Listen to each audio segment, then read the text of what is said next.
Bueno, creo que ahora sí ya estamos en vivo nuevamente. Muchas gracias a los asistentes que nos acompañan en esta última ponencia de nuestro curso internacional de radiografía de tórax y que han estado presentes en todas estas eh, 10 ponencias, ya se cumplen con esta a lo largo de pues, estos 4 días. Esperamos que les haya sido de mucho agrado estas ponencias anteriores y que cerremos con broche de oro con esta, que es bastante importante y más en el contexto que nos encontramos en este momento, pues a nivel mundial. Y para esto nos acompaña nuevamente el doctor Diego Núñez. Es radiólogo, ¿sí? Médico egresado de la Universidad Autónoma de Querétaro. Él es actual residente de cuarto año en la especialidad de Imagenología Diagnóstica y Terapéutica y es jefe de residentes de la misma especialidad en el Hospital Universitario de Puebla. De verdad, doctor, muchísimas gracias por apoyar tanto el evento, por estar aquí con nosotros y por ofrecernos tanto conocimiento, pues como en una ocasión anterior y como estoy seguro que lo hará a continuación. Muchísimas gracias, doctor. No, muchísimas gracias a ustedes y pues buenas noches, un saludo y les agradezco otra vez la invitación por participar en este primer curso de radiología torácica. En este caso, pues ya, como bien dijiste, la última plática, entonces procuraremos hacerla lo más interesante y amena posible. Hoy vamos a hablar entonces sobre la radiografía torácica en la COVID-19.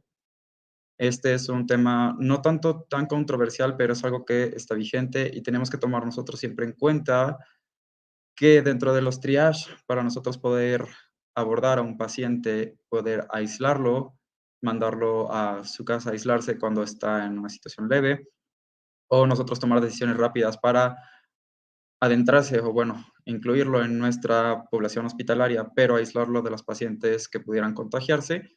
Muchas veces el triage se puede hacer por radiografía torácica, sobre todo en pues, los países donde no tenemos tanto acceso con tomografía, sobre todo en poblados lejanos o en básicamente sitios donde los hospitales están muy lejos y lo que hay es básicamente el circuito de urgencias de primer contacto en medicina familiar o en otro tipo de unidades. En este caso, vamos a recordar y dar como pie a todo este estrés postraumático por la COVID.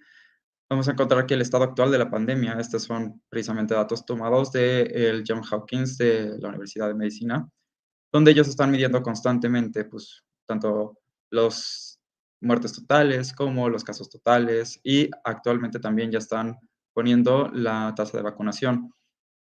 A grandes rasgos, los puntos rojos precisamente son las zonas que han tenido su mayor tasa de casos en general. Aquí es precisamente el mapa mundi, donde vemos que la gran concentración de casos está en Europa o estuvo en Europa, el resto es en Norteamérica y tiene o ha tenido una distribución bastante homogénea por el resto del continente americano. Desde marzo de 2020 hasta ahorita, estos son los gráficos como tal, tanto de nuevos casos a nivel global, como del total de muertes, como de las vacunas aplicadas, dando que a inicios precisamente del 2021 es cuando arrancó la vacunación a nivel global, y vemos realmente que la tasa de mortandad pues no ha bajado. No obstante, los casos nuevos sí han bajado, excepto por el surgimiento precisamente de la nueva variante Omicron dentro de todas las otras variantes que ha habido. No obstante, ¿cuál es el perfil entonces en este caso de mi país, México, y del país de ustedes, Colombia? Por lo pronto, y dentro de los datos que tiene la Johns Hopkins, en México, de casos, en lo que llevamos de toda la pandemia, son 5.502.586, con 318.000 muertes asociadas a la COVID. Y en Colombia han sido 6 millones de casos, 6.060.793, con 132.000 apenas muertes, 138.000, perdón. Esto refleja precisamente la forma en que los diferentes países abordan a la pandemia o empezaron a abordarla desde el inicio, dando que nosotros tenemos que tener en claro la importancia del triage, el aislamiento y las medidas de detección oportuna en los pacientes. El estado actual es al menos en México, este es el perfil mexicano durante toda la pandemia, desde el inicio, o bueno, al menos el inicio marcado por la OMS hasta actualmente. Vemos que al menos de olas han habido 4 olas, siendo la segunda la más impactante de todas, pero la que más tiene tasa de casos ha sido la última. No obstante, precisamente se ve el reflejo de la vacunación, donde a pesar de tener muchos casos, no hubo tanta mortandad. Este es el perfil colombiano como tal de la pandemia desde el inicio hasta la actualidad, donde encontramos una curva muy similar a la de México, con 4 picos. En este caso, el pico más prominente, tanto de detecciones como de muertes, fue el tercero, pero tras la vacunación vemos que a pesar de haber habido un nuevo pico por la variante Omicron, la tasa de mortandad disminuyó bastante. En cuanto a la COVID, entonces, ¿qué antecedentes o historia natural vamos a tener?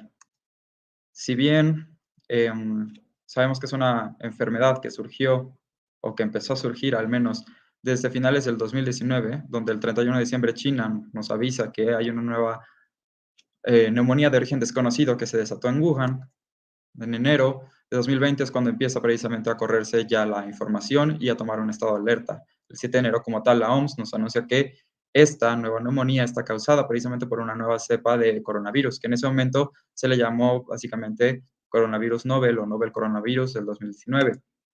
El 13 de enero, como tal, ya se registró el primer caso fuera de China, fuera de Wuhan como tal, y eso fue el primer paso para que se empezara a extender a través de las fronteras hacia el resto del mundo, dando que para el 30 de enero la OMS va a anunciar una emergencia global, precisamente porque este virus está literal traspasando fronteras de una manera alarmante o exponencial.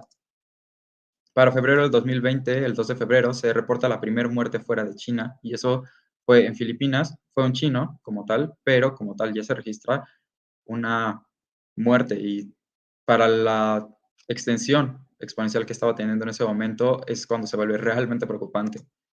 El 11 de febrero, la OMS entonces ya bautiza como tal a la neumonía, por lo pronto, causada por el SARS-CoV-2 como COVID-19.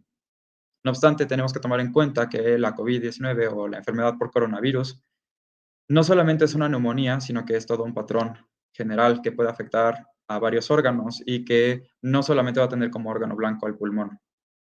No obstante, dado que precisamente el curso está enfocado a la radiografía de tórax, nos vamos a enfocar al pulmón como el órgano diana. El 14 de febrero hay una primera muerte en Europa, que es en Francia, y un primer caso en África, que es en Egipto. Para el 23 de febrero, en Italia ya predomina la mayoría de los casos y de contagios a comparación de China, de tal manera que Italia toma medidas de emergencia y cierra sus fronteras. En marzo del 2020, como tal, el 11, dado la situación que se vive en Italia, la OMS ya declara el brote de SARS-CoV-2 como pandemia oficialmente, y el 18 de marzo, la OMS lanza a la vez también el Proyecto Solidario Internacional para buscar ya tratamientos efectivos, que hasta ahora sigue precisamente en pie. En abril del 2020, el primero precisamente, el COVID ya excede los 19, bueno, el COVID-19, perdón, ya sobrepasa el millón de casos. Es decir, desde haber tenido pequeños brotes el 31 de diciembre del 2019 hasta el 1 de abril, ya tenemos 1 millón de casos. Y no solamente nos importa el número, sino la extensión a los diferentes países. El 3 de abril ya hay un primer comunicado oficial, entonces, que nos dice que debemos de utilizar cubrebocas si es que vamos a salir y no podemos estar resguardados en casa. Y el desde abril, ahora Estados Unidos se vuelve el país con mayor cantidad de casos, le gana como tal a Italia, y esto abre las puertas a que en el resto del mundo se propague de manera todavía más rápida, puesto que, pues bueno, el movimiento de gente que hay entre Estados Unidos, así como lo había en China desde un inicio, es abismal. El 28 de abril, más de 1 millón de casos en Estados Unidos. Si de por sí había 1 millón de casos para el 1 de abril solamente a nivel global, hay que tomar en cuenta que en solo Estados Unidos hay más de 1 millón de casos en menos de un mes. Eso es, epidemiológicamente, es crítico, pues quiere decir que es una transmisión exponencial, y cuando es una transmisión exponencial es sumamente difícil detenerlo. Entonces sí que estamos en el 2022 todavía viviendo precisamente estas secuelas de la pandemia. En el mayo del 2020 encontramos precisamente que la COVID-19 ya excede 4 millones de casos más a lo habitual, o sea, de manera global, una tasa. El 27 de mayo, la OMS lanza la primera guía de tratamiento para la COVID. En este caso, pues es una guía más que nada sintomática, puesto que no recomienda como tal un medicamento o algún otro abordaje. En junio del 2020, hacia el 26, la OMS crea ya la red de cooperación del estudio de mutaciones del SARS-CoV-2, precisamente porque fue a la mitad del año cuando empezaron a darse cuenta de que este coronavirus tenía alta capacidad de mutación. Y eso comenzó también a preocupar a la sociedad pues, de Administración de Salud a nivel global. El 29 de junio, la COVID-19 supera ya los 10 millones en cuanto a tasa, esto es una tasa global, y en julio del 2020, el 25 para ser exactos, la OMS ya advierte sobre el riesgo sobre las reuniones sociales y religiosas, de tal manera que a partir de julio fue cuando hicimos oficial en la mayoría de los países precisamente el recluirnos, en nuestras respectivas casas. En cuanto a la bibliografía que tenemos disponible para la historia natural de la enfermedad, en este caso de la enfermedad por coronavirus, hay mucha. Estos nada más son 6 y estos 6 artículos son bastante buenos. En específico este último de aquí. Hay muchos más, evidentemente, pero puse esta diapositiva para precisamente ejemplificar que hay mucha información sobre esto. De hecho, el fenómeno que hemos tenido con el COVID en cuanto a la investigación es bastante interesante, de tal manera que nos está dando a conocer que una crisis global impulsó a todas las personas que usualmente no estaban como acostumbradas a financiar investigación o acostumbradas a realizar investigación de manera rutinaria a hacerlo por cuestiones de supervivencia. La historia natural de la COVID actualmente podemos dividirla en dos tipos de enfermedades por coronavirus, una que es leve y otra que es severa. La que es leve es básicamente una persona que cursa con síntomas a lo mucho moderados, entendiendo moderados como una disnea leve, hipoxemia también leve, agitación o dolor pleurítico y que no tarda en recuperarse en más de 20 días. Aquí en este cronograma que les hice vamos a tener diferentes variables. La descamación del virus, es decir, la contagiosidad, qué días vamos a estar nosotros positivos a la PCR nasofaringea. Es diferente como vamos a tenerlo nosotros en secreciones bronquiales, pero pues como es lo mayor em, disponibilidad es nasofaringea, pues vamos a enfocarnos en eso. La intensidad de los síntomas, los hallazgos por radiografía y los hallazgos por tomografía. Desde un día -5, que es un día cuando nosotros nos exponemos y nos contagiamos, esos días antes de presentar síntomas se llaman días de incubación. Como tal, la enfermedad por coronavirus, por definición, nosotros comenzamos a tomarla en cuenta a partir del día 1 de síntomas. De tal manera que nuestra descamación va a ser de esta manera. Desde el primer día en que nosotros tomamos ya o empezamos a tener síntomas, ya estamos descamando. De tal manera que tenemos de 5, incluso unos 4 días más o menos, de estar contagiando a más gente. Y ese es realmente el problema grave de la transmisión del coronavirus. No sabemos nosotros que estamos enfermos y estamos descamando y estamos contagiando. La PCR lamentablemente no va a ser positiva, al menos hasta un pico de a los 7 días. Si bien por eso se recomienda que a partir del tercer día de los síntomas nosotros nos hagamos ya un diagnóstico por RT-PCR, dado que a pesar de nosotros estar descamando, la cantidad precisamente de ARN que vamos a estar expeliendo también va a estar contaminada por nuestra inmunidad y va a estar neutralizada por anticuerpos, de tal manera que va a ser difícil también para la prueba de PCR detectar la cantidad suficiente y hay una tasa muy alta de falsos negativos en este periodo de días. Si nosotros hacemos, literal, tengo fiebre hoy y me expuse a un paciente con COVID hace 5 días, hago mis cuentas, soy un caso sospechoso, pero si me hago la PCR precisamente hoy que empecé con las mialgias, es muy probable que salga negativa y no por eso tengo derecho a irme de fiesta con mis amigos. En cuanto a la intensidad de los síntomas, en el COVID leve, el pico usualmente es a los 7 días de haber presentado el primer síntoma. De aquí tenemos dos caminos, que vayamos a empezar a tener una regresión y por lo tanto los síntomas vuelvan a lo mucho moderados y empiecen a decaer hacia el día 13, día 14 y finalmente en el 15 ya sentirnos bastante mejor para entrar en una recuperación o irnos por el camino de la severidad donde vamos a encontrar en el siguiente cronograma. Dentro de un COVID leve, entonces, ¿cómo vamos a tener la distribución de los hallazgos por radiografía o por tomografía? Por radiografía, realmente, como es una situación leve donde no hay tanta reacción inflamatoria, realmente no vamos a tener muchos hallazgos. Y si los tenemos, va a ser donde va a haber el pico de síntomas. Y si los hay, son hallazgos sumamente sutiles. Entonces, realmente la radiografía en COVID leve no es como que sea muy útil realmente, ni siquiera para detectar casos o casos sospechosos, contrario a la tomografía. La tomografía va a tener hasta eso un pico como de mayor manifestación de hallazgos entre el día 5 hasta el día 8. Este pico va a estar dado más que nada por opacidades en vidrio despulido, pero son opacidades muy tenues, están en la periferia o están muy centrales. Mismos hallazgos que no son fácilmente diagnosticables o visibles en la radiografía. Es por eso que al menos la radiografía en el COVID leve no es muy útil, la tomografía sí. Pero pues bueno, ya tenemos realmente criterios clínicos y la facilidad de aplicar una prueba de detección de RNA por cadena de polimerasa entre los 3 a 7 días, de tal manera que muchas veces ya ni siquiera es necesario hacer una tomografía y se deja solamente a pacientes que tengan sintomatología severa. ¿Qué pasa entonces con el COVID severo? El COVID severo no solamente ya se cambia a síntomas leves, síntomas moderados y síntomas graves. Aquí se clasifica como 3 estadios. En este caso, en este artículo como Current Understanding de la COVID-19, nos dice que los pacientes comienzan a descamar al menos 4 días antes de manifestar los síntomas. Cuando manifiestan sus síntomas, tienden a ser descamativos desde el primer día, pero tienden a tener un pico de mayor contagiosidad a nivel del 5 al día 6, con una progresión hacia, bueno, no progresión, más bien una disminución de la contagiosidad conforme pasa el tiempo. No obstante, esta contagiosidad es muy variable en cuanto al sistema inmune del paciente y la evolución propia del mismo. Esto realmente no se ha podido detectar. ¿Por qué? Porque el COVID severo hay dos: o te recuperas o te mueres. Entonces, los índices para poder estimar la contagiosidad en pacientes que están en estadio 2 o estadio 3 son todavía muy borrosos.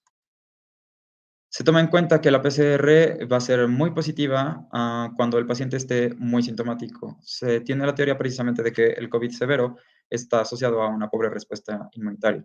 De tal manera que, si bien vamos a tener una carga viral alta, la detectabilidad de la PCR paradójicamente no va a ser tan alta en los primeros 3 días.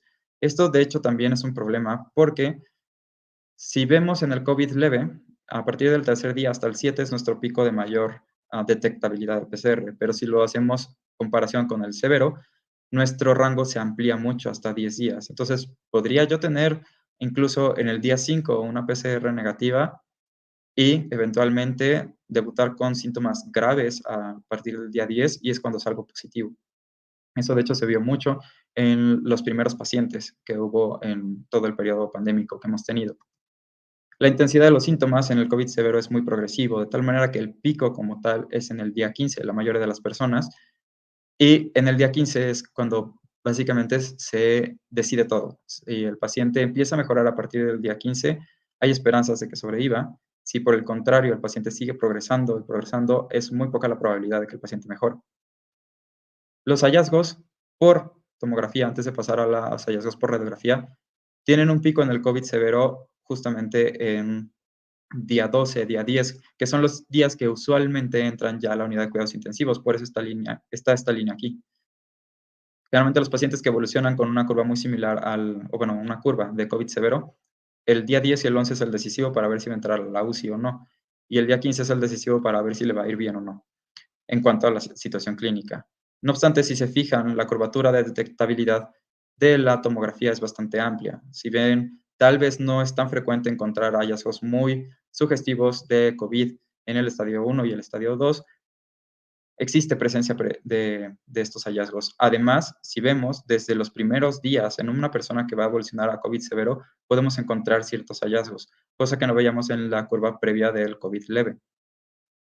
Finalmente, los hallazgos por radiografía, estos también tienen una curva bastante más amplia y son un poquito más fáciles de diagnosticar a partir del día 6, puesto que estos pacientes van a tener una evolución tórpida, precisamente ya sea por comorbilidades propias o muchas veces, de hecho, está asociado nada más a una situación de suerte, porque no se ha podido dislucidar bien, además de los factores de riesgo de comorbilidad, diabetes, hipertensión, fumadores, neumópatas y nefrópatas sobre todo, para progresión a COVID severo, hay personas que realmente no tienen factores de riesgo y aún así evolucionan, incluso hasta la muerte.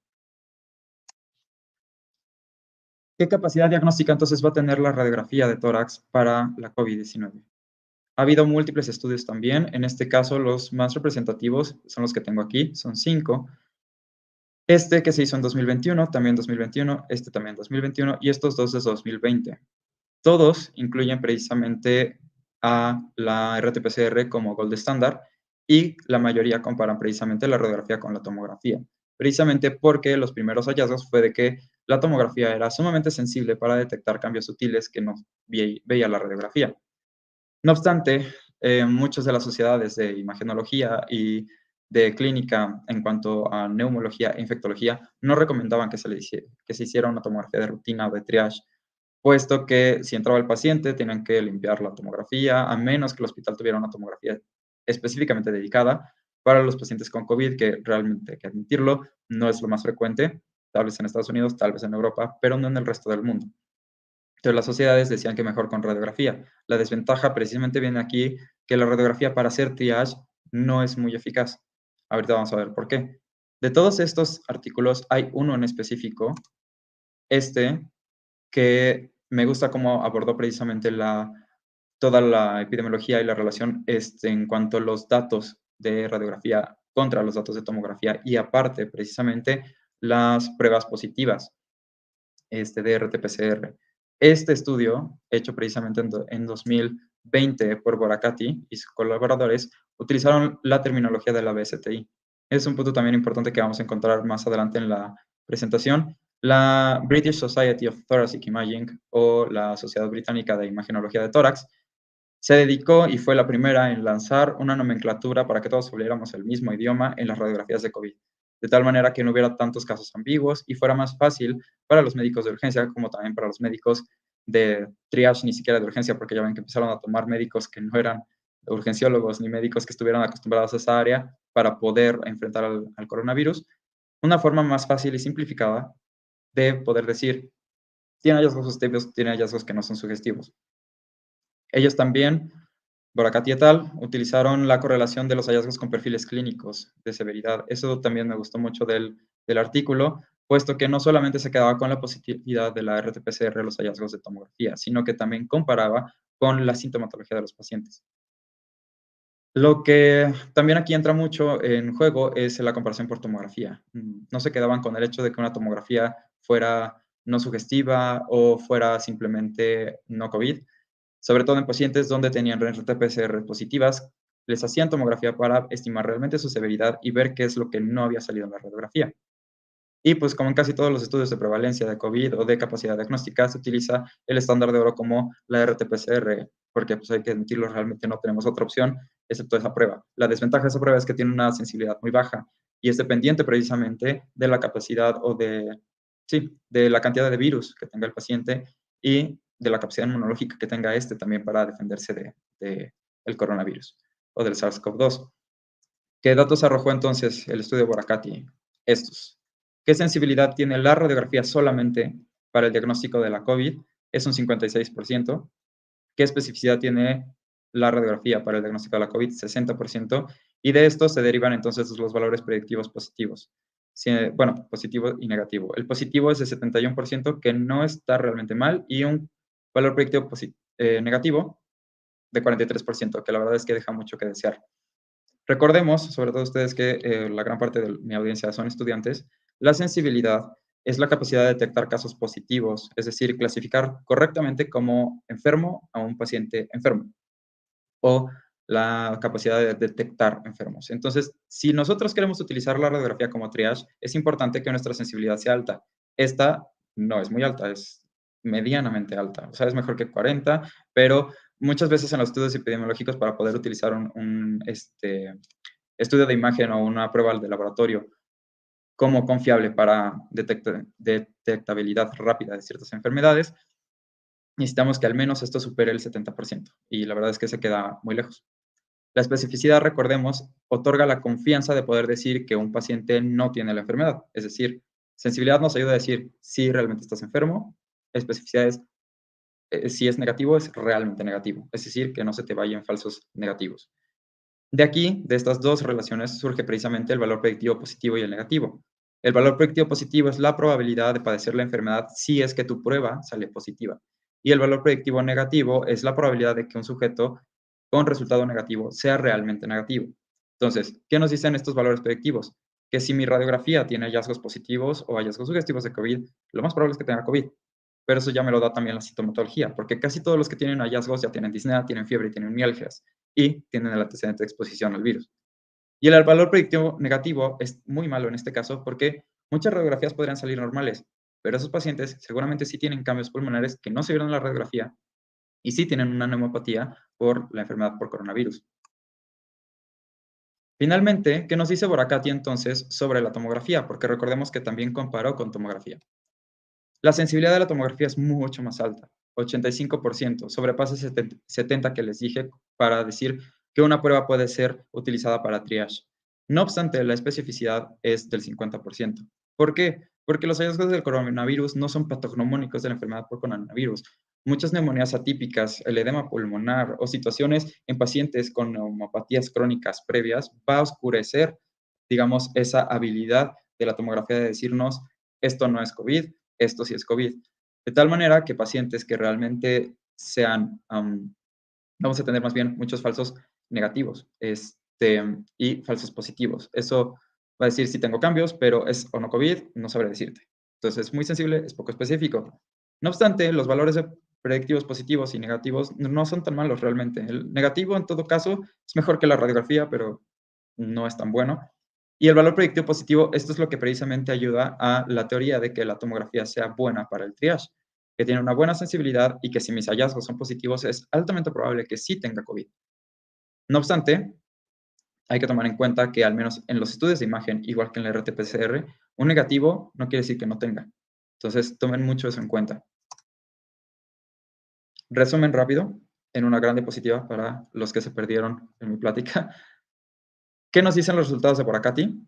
Una, la radiografía es medianamente buena para detectar al paciente con COVID-19, pero los hallazgos dependen directamente de la severidad y el tiempo de evolución. Es decir, si tu paciente es tan severamente afectado y te llega saturando a 50, le tomas la radiografía, es altamente probable que vaya a tener cambios y por lo tanto que vaya a tener COVID. No obstante, si no tuviera los hallazgos, no quiere decir que no tenga COVID. La COVID-19 leve puede pasar desapercibida, precisamente porque muchos de los hallazgos son apenas opacidades en vidrio deslustrado en las tomografías y son muy basales en las áreas, digamos, que son invisibles a la radiografía posterior o anteroposterior. Una radiografía patológica, eso sí, es confiable para decir que un paciente tiene COVID-19, pero una radiografía normal no descarta la COVID, y eso es algo que sí tienen que llevárselo. Sobre la tomografía, entonces, ¿qué nos dice Boracati? La tomografía es buena para detectar casos de COVID-19 en pacientes sospechosos. Una tomografía patológica, es decir, una tomografía con hallazgos, es confiable suficientemente para poder decir que un paciente sí padece de la COVID-19. Una tomografía normal probablemente descarta la COVID.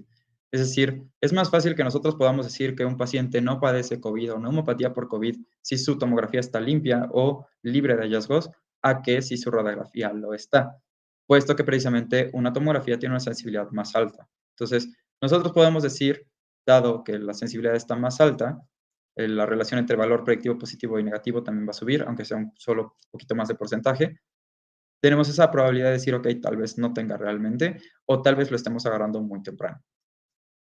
Los hallazgos también dependen directamente del tiempo de evolución, pero no tanto como en la radiografía.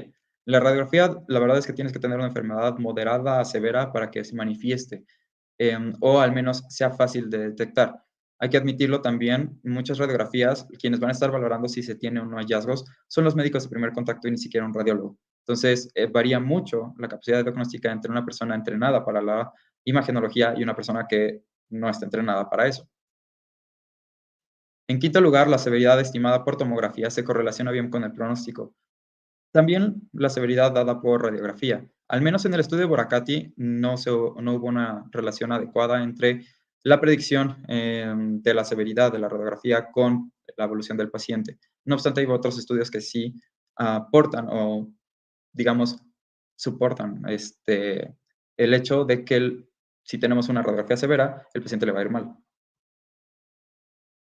¿Qué capacidad diagnóstica también otros estudios nos han arrojado? Por ejemplo, rápidamente el de Schiaffino et al. En 2020, ellos utilizaron también la RT-PCR como un estándar de oro y el estudio fue realizado la desventaja durante un pico de pandemia, es decir, una alta prevalencia local.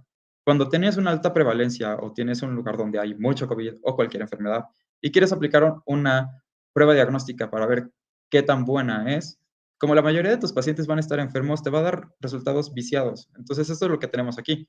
Él, solamente por radiografía, dice, no, la radiografía tiene una sensibilidad del 89% y un valor predictivo del 87%. Sí, amigo, pero estás tomando en cuenta que la mayoría de tu población va a estar contagiada de COVID porque estás en una zona de alta prevalencia. No obstante, incluso estando en una alta prevalencia, la especificidad era relativamente baja. Entonces, eso no está hablando que la sensibilidad pudiera estar viciada.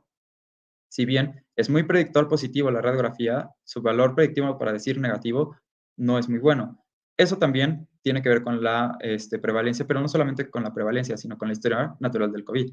De tal manera que no todas las personas van a cursar con una manifestación severa.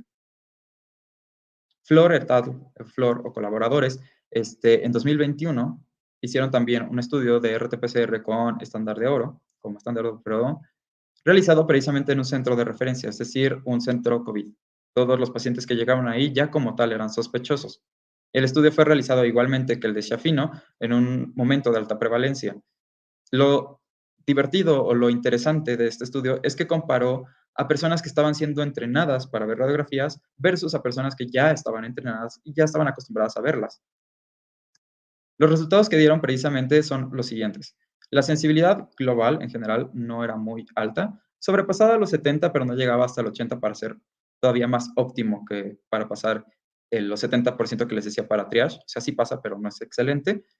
Lo que sí es que había una diferencia significativa o estadísticamente significativa entre el valor, bueno, la sensibilidad diagnóstica entre residentes y la sensibilidad diagnóstica entre adscritos o ya radiólogos graduados. La especificidad de Flor, en este caso, varía también y varía muchísimo más. Era más fácil que un residente, digamos, se equivocara y tuviera una baja especificidad a que un adscrito o una persona que ya estaba acostumbrada a ver radiografías se equivocara. Ahora, en este caso, los residentes tenían a lo mucho 2 años de preparación. Los residentes en este estudio muestran lo que sería la sensibilidad y especificidad en personas que no están entrenadas todavía. Entonces, podríamos sustituir a los residentes, por ejemplo, como médicos no radiólogos. Y esto es un punto importante. Un médico radiólogo va a ser más fácil que tenga una especificidad alta, una radiografía, a pesar de que no sea el mejor estudio, versus una persona que no está entrenada para ver precisamente radiografías. Y esto es importante para la toma de decisiones. Y es importante también para que ustedes, si llegan a ver una radiografía en el contexto clínico y no son radiólogos y les queda la duda, sobre todo por la situación clínica, mejor acudan a un radiólogo y pidan su opinión. En cuanto a los valores predictivos, hasta eso, entre residentes y radiólogos ya egresados, el valor predictivo positivo era bastante bueno, de 88 y 94%, pero el valor predictivo negativo también tenía una diferencia estadísticamente significativa. Aquellos que apenas estaban en entrenamiento tenían un valor predictivo negativo de 36, es decir, se les iban muchos casos o muchos falsos negativos. Ok, después de analizar cuál va a ser el comportamiento de la radiografía conforme a la enfermedad del coronavirus o a la enfermedad por coronavirus, ¿qué hallazgos radiográficos vamos a tener? Bueno, también hay mucha bibliografía sobre esto. Hay más bibliografía que te describe los hallazgos tomográficos. ¿Por qué? Porque es el estudio que te ofrece más detalles y la verdad es el estudio que a todos les gusta más utilizar porque es más confiable. Y casi nadie se avienta a hacer un estudio solamente de radiografía precisamente por esa variabilidad de los hallazgos. No obstante, estos 5 estudios son bastante buenos, sobre todo este último y son los primeros estudios que tuvieron como más alto impacto para poder tomar decisiones en cuanto a las radiografías y la COVID. Sobre todo Litmanovich, en este caso esta doctora, dio pie a que la British Thoracic Society diera luz verde para que la British Society of Thoracic Imaging diera también sus recomendaciones sobre cómo hacer el reporte de radiografías. ¿Qué descriptores vamos a tener entonces? Vidrio despulido, consolidación, distribución periférica y predominancia en los segmentos basales. Vidrio despulido, como bien lo recordaremos, es un término que se utiliza más en tomografía. No obstante, en COVID sí tenemos permiso de utilizarlo. No va a tener el mismo significado, o sea, no va a ser realmente la misma definición. Vamos a utilizar esta definición. Es un aumento mal definido de la opacidad en una región del pulmón sin broncograma ni alveograma. Es decir, es ese punto intermedio entre no es tan radiolúcido como un pulmón normal, pero no es tan radiopaco para decir que está consolidado. Una consolidación en este contexto de descriptores para COVID es un aumento circunscrito, pero que se va a asociar a broncograma aéreo o un obscurecimiento franco de la trama vascular. O sea, nos está diciendo como tal que ya el espacio alveolar está ocupado y entonces no vamos a poder distinguir el resto de las estructuras circundantes. La otra descriptor más importante es la distribución periférica. Y para esto podemos utilizar dos términos. Una, que es más allá de 20 milímetros al hilo pulmonar, es decir, del hilio hacia 2 centímetros, haciendo como un círculo. Todo esto sería central. Y el resto, para afuera, hasta la línea pleural, es periférico. La COVID generalmente, o la neumopatía por coronavirus, generalmente va a estar manifestada en la periferia. La otra es la predominancia en los segmentos basales. Dado que también, igual, dado la división clásica que les di en la clase pasada de los nódulos pulmonares, tenemos nuestros tres tercios. El tercio inferior y en menor medida el medio van a estar afectados y en muchísima menor medida los tercios superiores. Así es como se vería el vidrio deslustrado habitualmente. Podemos ver la trama vascular todavía, podemos ver parte de las paredes bronquiales. No vemos en ningún momento como tal broncograma aéreo ni alveolograma y tiene la clásica distribución periférica. Eso es lo que nosotros vamos a llamar como vidrio despulido en una radiografía. Contrario a la consolidación, que es un aumento, como les dije, focal de la radiopacidad y aparte se va a asociar de broncograma aéreo, de tal manera que nos dice que los alveolos están ocupados, pero el bronquio todavía no. Otros descriptores que tenemos son el patrón reticular y la bilateralidad. Me voy a quitar los lentes. La mayoría de las veces la COVID va a ser bilateral, por no decir el 90% de las veces, puesto que no solamente es como en las neumonías bacterianas, es la afección de solamente un lóbulo o de un segmento. Esto es una situación sistémica. Lo que sucede aquí en cuanto al patrón reticular, si bien es más frecuente encontrar vidrio despulido, muchas personas van a tener apenas engrosamiento intersticial y van a tener la manifestación de líneas de Kerley, A, B, C, D o lo que ustedes quieran. ¿Por qué? Esto va a tener una explicación muy lógica y va a estar asociada precisamente con la anatomía del lobulillo pulmonar secundario y la patología de la enfermedad. Ahorita lo vamos a ver. El patrón reticular lo vamos a ver de esta manera. No va a ser como el vidrio despulido, puesto que va a darnos ese patrón de red o entramado. Va a tener espacios donde pareciera que en medio hay pulmón sano, pero todo está circuncidado precisamente por una zona más opaca. ¿Qué ejemplos tenemos? Este es un ejemplo típico de un paciente clásico COVID que tiene una distribución periférica, bilateral y bivasal, y esto es vidrio despulido. Es decir, podemos ver todavía trama vascular, trama bronquial, pero no vemos broncograma aéreo. No obstante, si comparamos con el resto de la opacidad del pulmón, al menos los tercios medios y basales de ambos pulmones están aumentados en la opacidad. Vemos también que hay zonas, sobre todo como muy redonditas, donde ya perdemos de vista completamente la trama vascular. Ahí se le pueden llamar microconsolidaciones o, por ejemplo, nosotros solemos decirle tendencia a la consolidación, puesto que casi siempre cuando nosotros decimos consolidación, lo primero que piensan los clínicos es que van a ver una rebanada de pastel blanco adentro del pulmón. La verdad es que no, o sea, la consolidación empieza desde la pequeña unidad alveolar principal y pues, poco a poco se va volviendo un algodoncillo.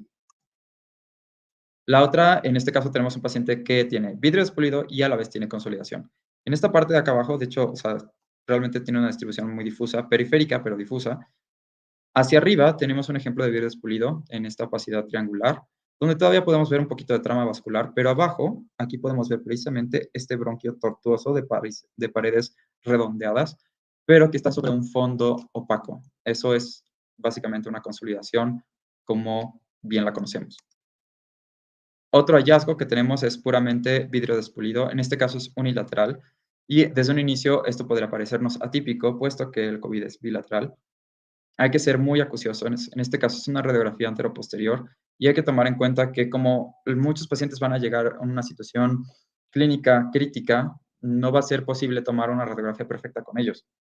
Casi siempre van a ser el anteroposterior y en la peor posición posible. Entonces, tenemos que tomar mucho en cuenta ese tipo de pitfalls. En este caso es una manifestación reticular. Si bien no es la más frecuente, vemos precisamente que el patrón es como ese entramado que les decía o esa red. No es la mejor radiografía del mundo, yo lo sé. Es un paciente precisamente que es muy obeso, es una anteroposterior. Y aquí cambié el contraste para que ustedes pudieran ver bien esa trama reticular que es basal derecha en este caso. Aquí tenemos otra paciente, 34 años, que tiene COVID o por diagnóstico de RT-PCR o infección por SARS-CoV-2 y llegó precisamente a urgencias porque tuvo ya deterioro respiratorio. En este caso, los hallazgos están oscurecidos parcialmente por las glándulas mamarias. Ese es también un punto muy importante y que van a verlo muchas veces. No obstante, se alcanzan a ver opacidades muy tenues que están rodeadas de un patrón reticular, pero al centro ya es un patrón alveolar o una tendencia a la consolidación. Aquí, sobre todo, si es posible para ustedes, porque tengan una imagen digital, jueguen precisamente con el contraste de las imágenes. Aquí es como la imagen en crudo y aquí es yo después de haber jugado con el contraste. Es muy diferente la capacidad diagnóstica que vamos a tener. Aquí tenemos un mismo paciente con 2 días de diferencia entre ambas radiografías. El paciente en un inicio llega al área de urgencias con deterioro súbito, de hecho, se aborda y se hace una invasión de la vía aérea. Vemos que su distribución es más que nada medio y basal del pulmón derecho, pero también tenemos aumento de la opacidad hacia la periferia del pulmón izquierdo. 2 días después ya se vuelve consolidación y el pulmón izquierdo le sigue en el camino, digamos, tiene ya áreas con tendencia a la consolidación, pero sigue habiendo nada más vidrio despulido en la mayor parte. Este caso es un caso bastante particular. Es un paciente de 17 años de edad que es fisicoculturista. Entonces, es un paciente que tiene mucha masa muscular a comparación del resto de su caja torácica, lo cual parcialmente nos va a oscurecer el diagnóstico o los hallazgos. En este caso, el paciente era positivo a la prueba de PCR y comenzaba a tener mialgias, artralgias y tener esos síntomas como muy vagos. Se le hace su radiografía posterior anterior y ven apenas estas opacidades, pero les llama la atención que son simétricas y tienen la duda de si son sus pezones o no, por lo que les toman una radiografía lateral. Y esto, de hecho, es sumamente importante en pacientes que tienen COVID leve. Por la distribución de la enfermedad, recordemos que en la radiografía vamos a tener áreas invisibles y esas áreas invisibles generalmente son en los recesos pleurales posteriores. Y esa es la parte más, digamos, inferior del pulmón. Si sabemos que la COVID va a presentarse con cambios basales o inferiores, el lugar más abajito va a ser originalmente invisible en la radiografía posterior anterior de tórax. En la lateral, como podemos ver, hay un aumento focal de la radiopacidad con patrón reticular y el signo del menisco, que se asocia precisamente a derrame pleural. Si no me creen, lo vamos a hacer un zoom, donde vemos el signo del menisco y vemos estas opacidades focales que están rodeadas un poquito por un patrón reticular. Solamente por eso podemos decir que ya tiene una situación neumopática por infección de SARS-CoV-2. Aquí vamos a tener un pitfall. No es una paciente que tenga COVID. Si bien llegó precisamente porque ella se sentía mal y tenía artralgias y mialgias y no le habían hecho prueba todavía, se le hace su radiografía y pues tenemos esta imagen, que en un inicio decimos, oh Dios mío, tiene vidrio despulido hacia periferia y está en ambos pulmones. Pero hay que estar también muy juiciosos. Aquí nada más veo hasta 7 espacios intercostales, lo cual me hace pensar que no inspiró adecuadamente. Entonces, aquí hay pobre inspiración y aparte la paciente tiene mamas prominentes. Eso nos va a aumentar precisamente la opacidad. Se decide entonces a decirle a la paciente que no fue, digamos, la mejor técnica y que insufle lo más que pueda en la siguiente toma y vean qué diferencia. Este es un pulmón bien insuflado, de tal manera que vamos a tener menos contraste o menos aumento precisamente de la opacidad hacia las bases pulmonares. El corazón deja de aparecer como grande y básicamente nos borra el resto de los hallazgos. Es la misma paciente. Aquí tenemos otro ejemplo de otra paciente con mamas densas o mamas prominentes. La sombra mamaria muchas veces nos va a estorbar precisamente para valorar las regiones más basales del pulmón y en este caso nos aumenta la radiopacidad. a tal grado de que nos hace pensar en un inicio de que sí pudiera tener COVID. En este caso, la paciente estaba sintomática. Nada más era para ejemplificar, básicamente, que las mamás pueden estorbarnos en ese aspecto. ¿Qué relación vamos a tener con la temporalidad en cuanto a los hallazgos por COVID? Bueno, este artículo en específico describe muy bien precisamente los hallazgos radiográficos con el curso y evolución de la enfermedad, dividiéndolo precisamente en un grupo A, un grupo B, un grupo C y un grupo D, donde el grupo A va a ser de el día 0 de síntomas hasta el día 2, el grupo B desde el 3 al 5, el grupo C del 6 al 9 y el grupo D del 10 en adelante. ¿Qué resultados tuvo Bancheri en este caso? El siguiente. Desde un inicio, al menos en los primeros 2 días de la enfermedad, el patrón que va a ser predominante va a ser el reticular y también el vidrio despolido, siendo la consolidación apenas en un 35% de los pacientes.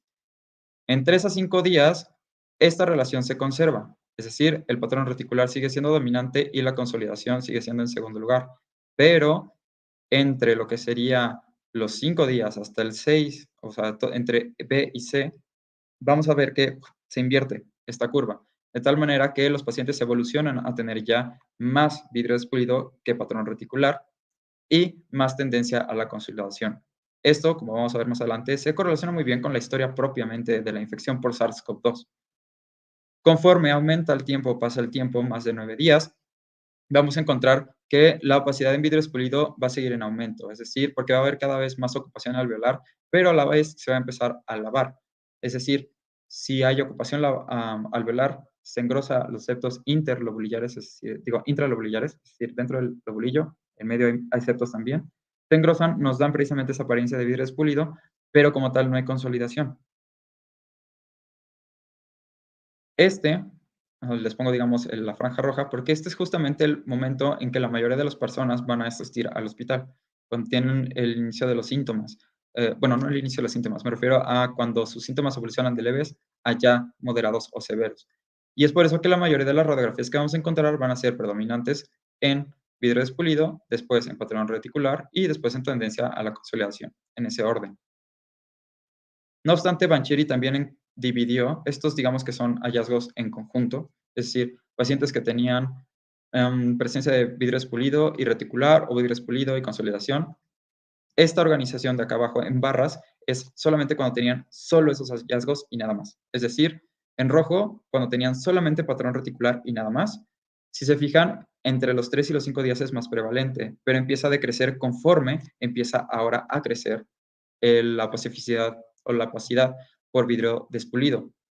En cuanto a la consolidación, este digamos que tiene un momento más errático, tiende a aumentar hacia los últimos días, pero eso también depende de la evolución de los pacientes. Eso hay que tomarlo mucho en cuenta. El estudio de Bancheri incluyó a todos los pacientes posibles, pacientes que les fue leve como pacientes que les fue severo. Entonces, realmente los datos de confiabilidad de la prevalencia de la consolidación como hallazgo típico de COVID está viciada también. Entonces, aquí tenemos, por ejemplo, un ejemplo. Tenemos un paciente a los 5 días desde el inicio de síntomas. Según las gráficas que nos ofreció Bancheri, encontramos que hay vidrio despulido, tendencia a la consolidación y la distribución es más que nada periférica. Al 10º día vemos que estas opacidades en vidrio despulido confluyen, se vuelven consolidaciones francas, ya globulares o algodonosas, y siguen teniendo esa persistencia en, digamos, en la periferia del pulmón. Hacia el 12º día de haber iniciado los síntomas, esa opacidad o esa consolidación se empieza a revertir, pero sigue habiendo vidrio despulido. Eso es lo que veíamos precisamente con la relación o la inversión. Este paciente evolucionó al final, precisamente 15 días de los inicios de síntomas, a resolver el vidrio despulido parcialmente, resolver sus consolidaciones, pero inicia con las secuelas. Tenemos bronquiectasias por tracción y tenemos ese patrón reticular. Bancheri normalmente, o sea, así daban de alta a los pacientes, ya no les hacía seguimiento. En este caso, este paciente fue dado de alta y regresó para valoraciones post-COVID, puesto que sabemos que el COVID puede influenciar a la generación de fibrosis pulmonar, que no es como tal fibrosis, pero es una reacción muy similar a una fibrosis-like. ¿Por qué inicia entonces con un patrón intersticial si los neumocitos están en el alveolo? Es decir, los neumocitos tipo 2 son como la célula blanco básica del COVID. muchas células expresan precisamente el receptor de la enzima convertidora de angiotensina, pero en específico en el pulmón los neumocitos tipo 2 son los que la expresan más. Entonces, por eso son como la célula blanco. Si los neumocitos son básicamente los afectados, ¿por qué empieza con intersticial si están dentro del alveolo? Ok, la cascada inflamatoria va a provocar entonces una migración de neutrófilos y linfocitos a través de los vasos sanguíneos y a través de los vasos linfáticos. Entran, digamos, por la arteriola, se van a los capilares, pero se detienen en las vénulas. Las vénulas y los vasos linfáticos están en la periferia del bolillo pulmonar secundario. Esa periferia es el intersticio. Entonces, al ingurgitarse esto, pues vamos a tener primero un engrosamiento intersticial o un patrón reticular. Como lo vimos en las clases pasadas, sobre todo en la clase de vidrio despulido y de consolidación que nos dieron, vemos que esta es la conformación del ovillo pulmonar secundario, es la unidad funcional del pulmón. Son hexágonos donde alrededor está el intersticio y por en medio llega el bronquio y la arteria pulmonar con sangre desoxigenada para oxigenar. Se dividen ya en acinos, en alveolos, se oxigena la sangre y se va a la periferia para poder ser recogido por las venas pulmonares, en este caso tomadas como rojo porque ya es sangre oxigenada y yéndose como tal a las venas ya mayores del pulmón. Todo esto que está alrededor es intersticio o es una zona de alta confusión precisamente del intersticio o de la arquitectura o el tejido de sostén del pulmón. Hay intersticio en todas partes, pero para que me entiendan más fácilmente es aquí a la periferia. Aquí es donde discurren las venas, y no solamente las venas, sino también los ganglios linfáticos. En este diagrama lo verde es básicamente ganglios linfáticos. Bueno, canales linfáticos. También hay ganglios, pero más que nada canales linfáticos. Cuando el virus entra e infecta precisamente a los neumocitos tipo 2, empieza a multiplicarse y tanto las células dendríticas como los macrófagos que están dentro del intersticio empiezan a darse cuenta de que hay una replicación de algo que no era conocido y empiezan a precisamente hacer una cascada de inflamación. Esta cascada primariamente empieza en los vasos sanguíneos y en el intersticio, puesto que aquí es donde están los macrófagos en un inicio y las células presentadoras de antígeno. Después de eso, ya es cuando se hace la cascada inflamatoria, se abren los capilares, se engrosa el intersticio porque va a haber una reacción que promueve el depósito de fibrina, no de fibrina, pero básicamente de colágeno por los fibroblastos.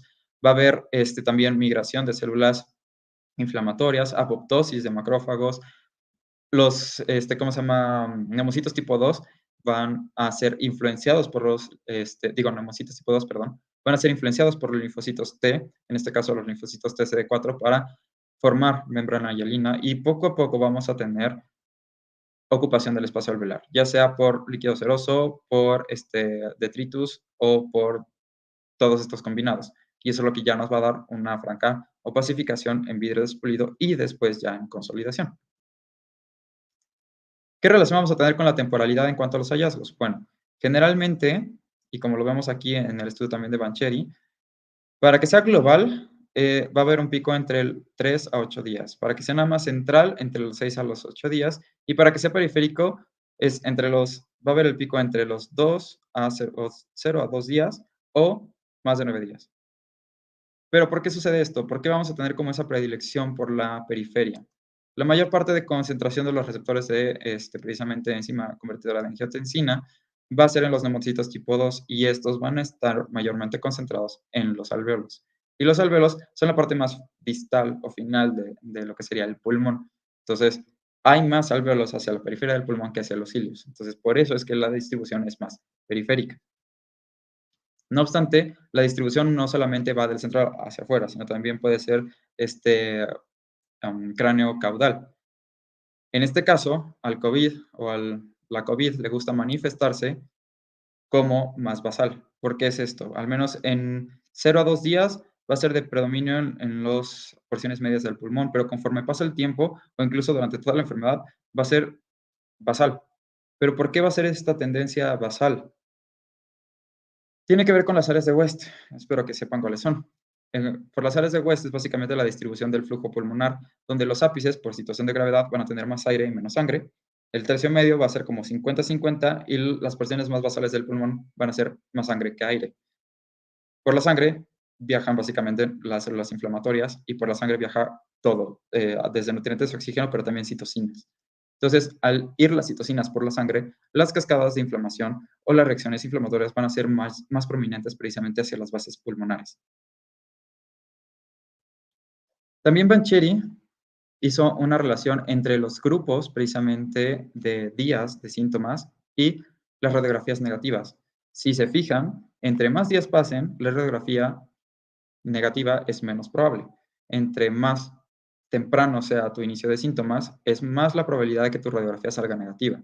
Entonces, cuidado, la radiografía también tiene un momento específico para tomar. Lo ideal es en el momento en que tengas síntomas, o sea, y síntomas moderados.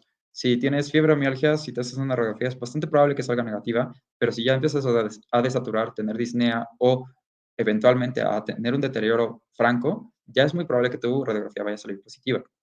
¿Esto qué significa entonces? Que el efecto del SARS-CoV-2 sobre el pulmón tiene una afección intersticial al inicio, pero es muy tenue, es tan tenue que no lo vamos a ver por radiografía, pero tal vez sí por tomografía.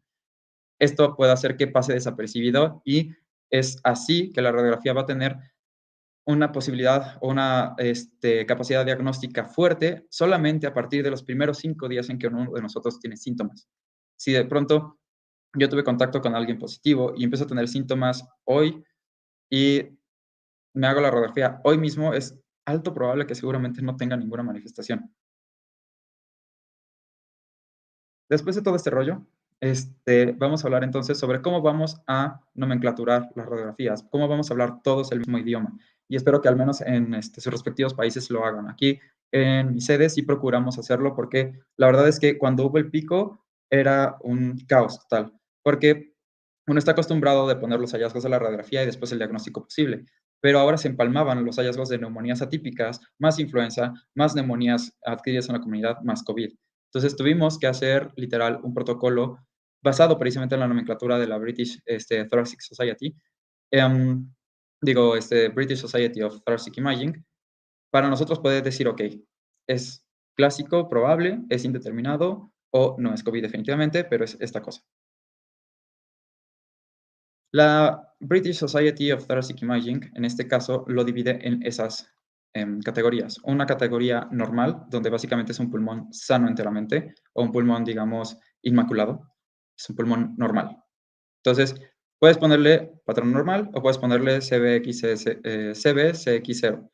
Esto es más que nada como para que puedas hacer tus tablas y puedan hacer eventualmente alguna investigación. No es como que el código se lo vayan a aprender todos, como el Corras, que es el Corras 1, el Corras 2, el Corras 3. La verdad es que entre números nada más nos hacemos más bolas y es más fácil decirle precisamente a los médicos si es normal, si es clásico, si es indeterminado o si no es COVID, básicamente. La siguiente categoría es básicamente el clásico / probable. En este caso, la British Society te dice que estos casos van a ser aquellos que tengan vidrio despulido, que tengan consolidaciones parchadas o que tengan una distribución basal bilateral. Es un punto importante. De tal manera que cuando nosotros decimos que es clásico / probable, los hallazgos radiográficos van a ser muy sugerentes de COVID. No van a ser diagnósticos, pero van a ser muy sugerentes. Ahí es precisamente donde entra la clínica y obviamente también la RT-PCR.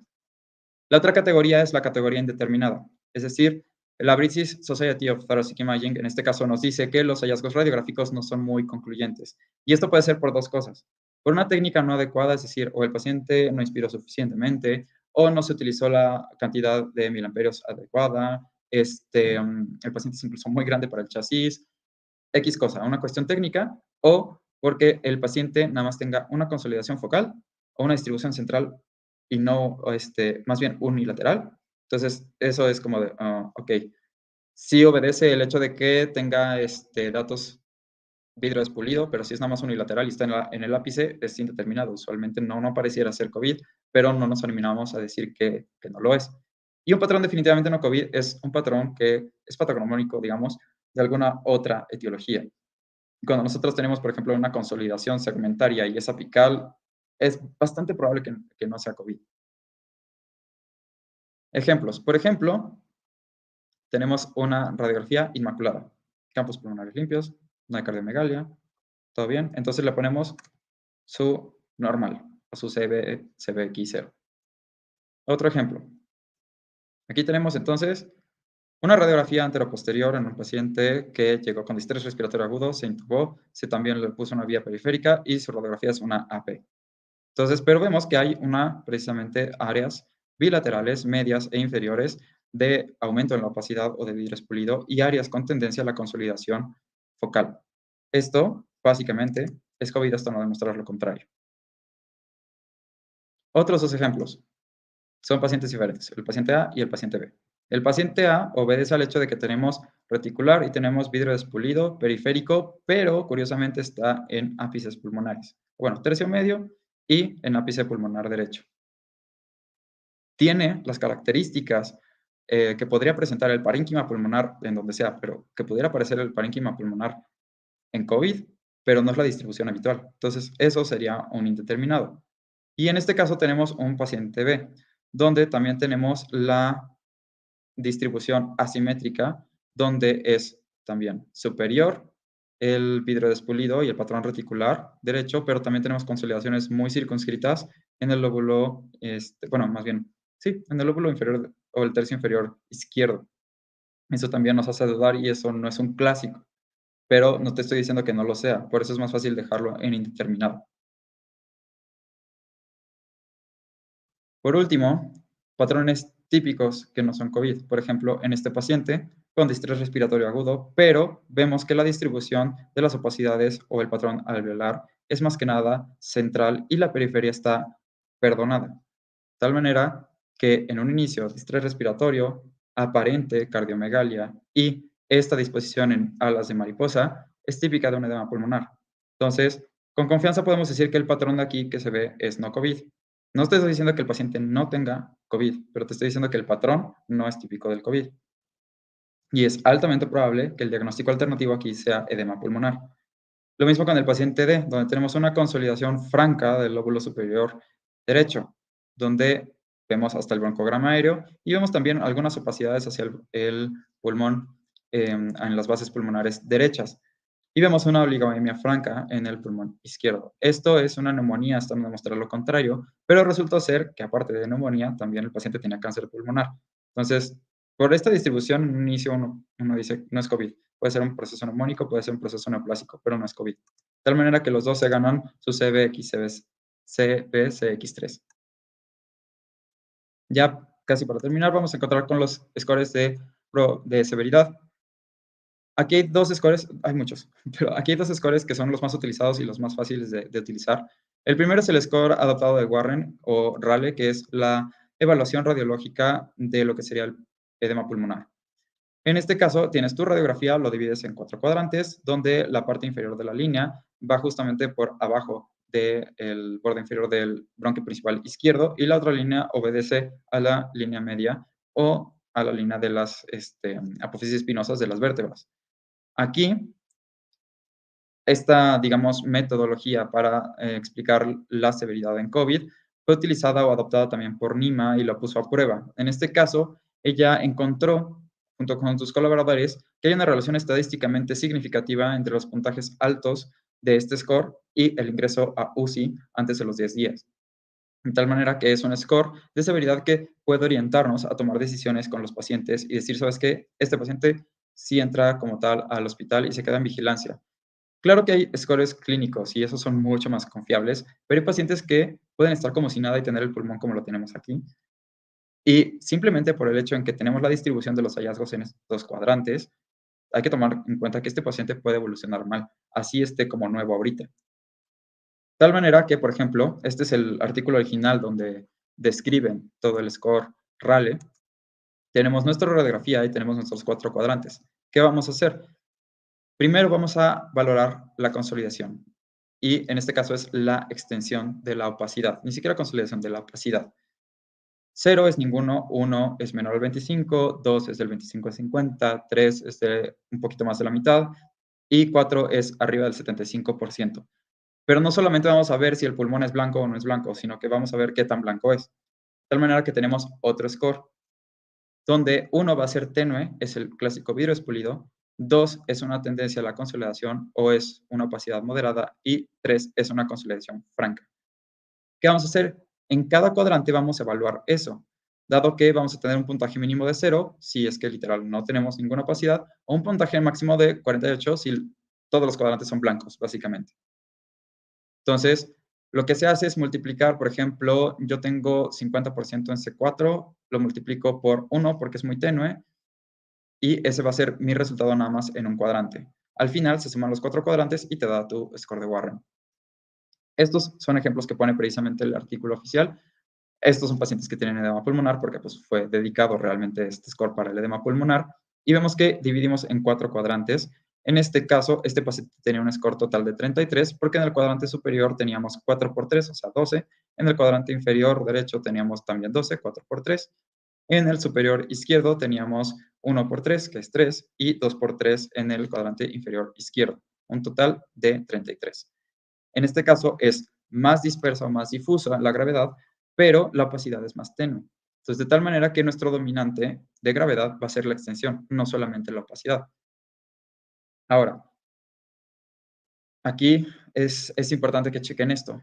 Si es bien, este paciente es muy difuso, tiene todavía mucho aire con aire, por así decirlo, o con gas, y hay buena intercambio gaseoso. A comparación de este paciente que básicamente uno de sus pulmones es blanco y no tiene intercambio gaseoso y el otro intenta compensarlo.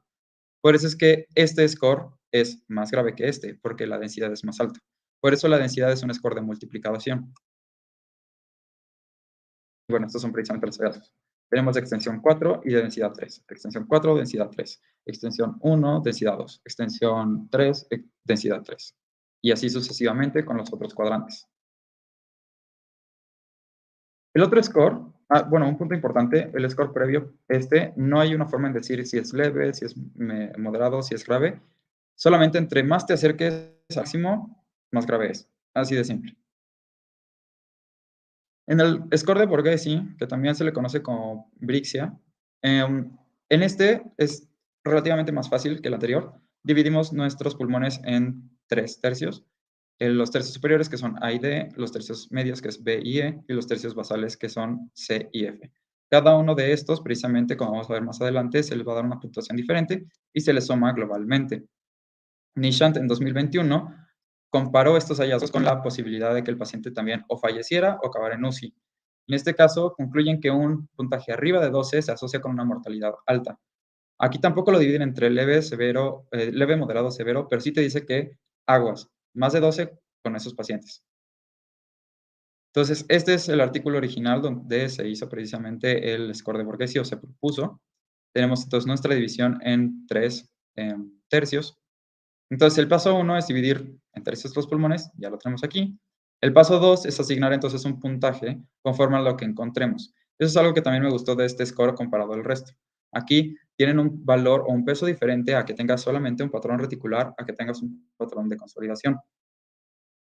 Un 0 es básicamente que no tengas nada, un score 1 es solamente patrón reticular, un score 2 es un patrón reticular que sea mayor al alveolar, y un score 3 es un patrón reticular que sea menor al alveolar. Es decir, score 2 es combinado, pero le gana el reticular, y score 3 le gana la consolidación.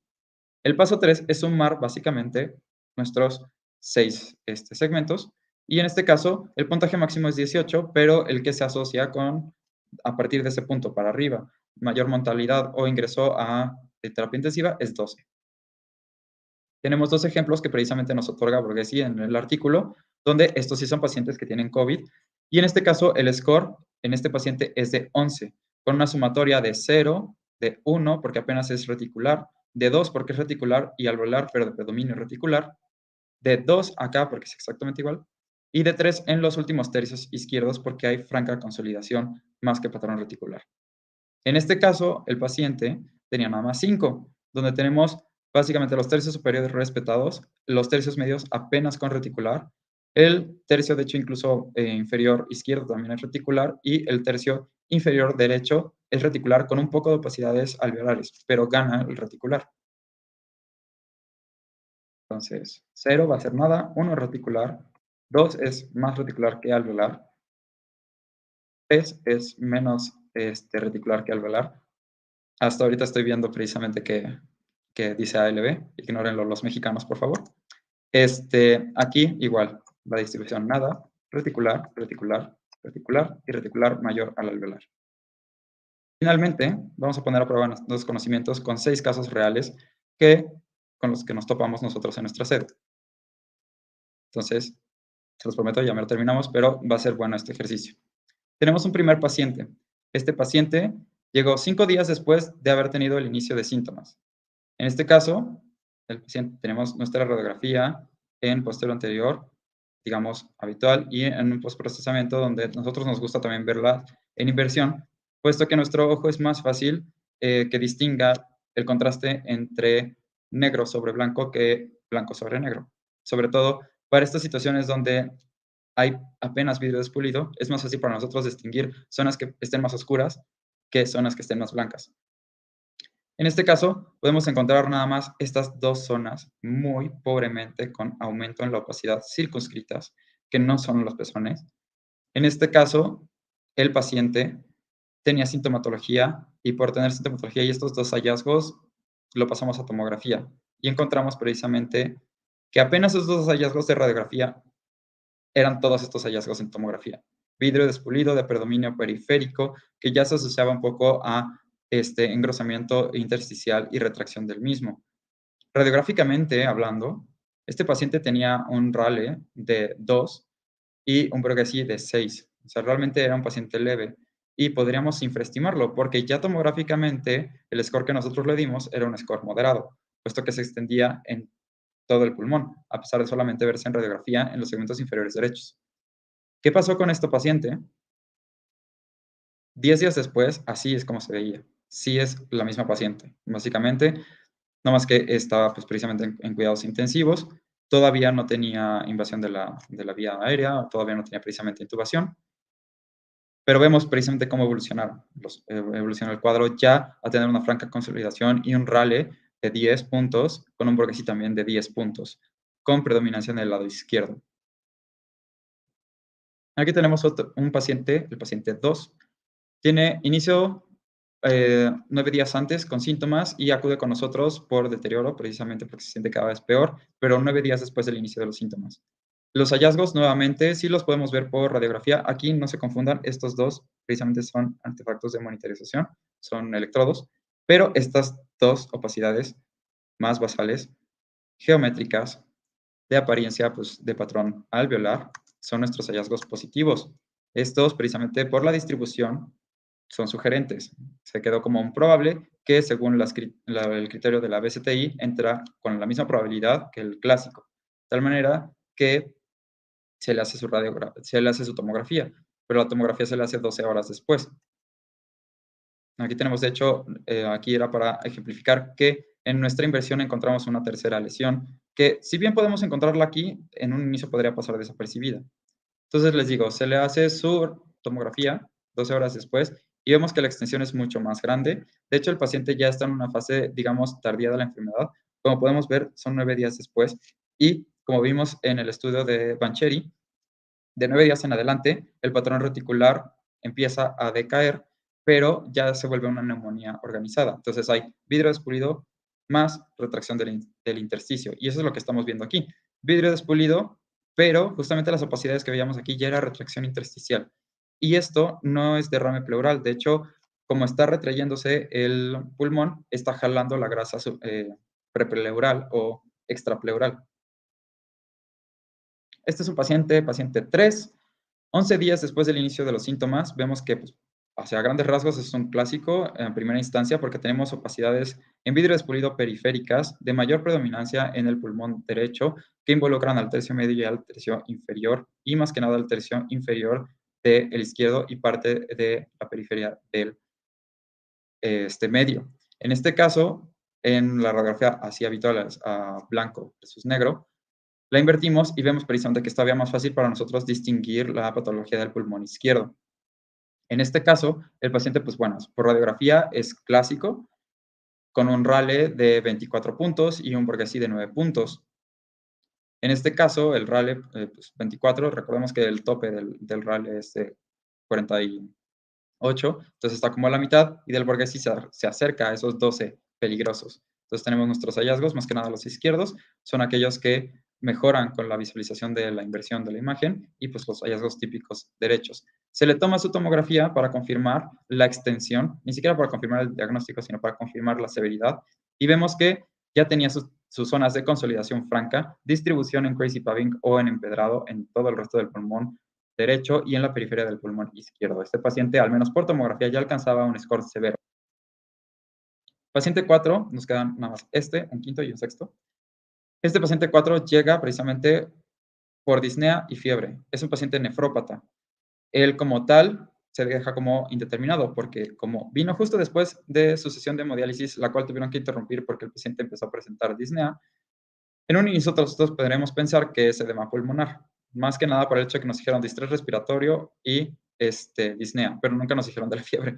Entonces, en este caso, la situación clínica también nos ayuda. Lo dejamos como un indeterminado. Paciente, después de hacérsele como una historia clínica, se vio que 8 días antes había presentado mialgias y era como, me siento mal, pero no me siento completamente mal. Era un paciente que, pues, evidentemente, estaba inmunocomprometido y su efecto de defensa contra el virus es diferente. Por la distribución, el RAL es del 27 y el Borghesi es del 14. Si es 14 y está arriba de 12, quiere decir que este paciente muy probablemente le vaya mal. Se le hizo su tomografía para corroborar también el score de severidad tomográfico y vemos que los hallazgos son básicamente miméticos, pero la ventaja que tenemos de la tomografía es que podemos ver ya si es realmente una situación covidiosa, por así decirlo, o una situación por edema pulmonar. Y aquí la distribución no es en alas de mariposa. Podría estar combinado, pero la verdad es que en las axiales vemos que es más de predominio posterior y hay mucho engrosamiento intersticial y cambio por organización, lo cual precisamente nos hace sospechar más COVID. Penúltimamente tenemos al paciente quinto, donde este paciente, nada más tenemos las versiones, digamos, invertidas para que ustedes vean el 4 de febrero, el 17 de febrero y el 18 de febrero. Este paciente también es nefrópata y ingresó porque tenía pues, disnea.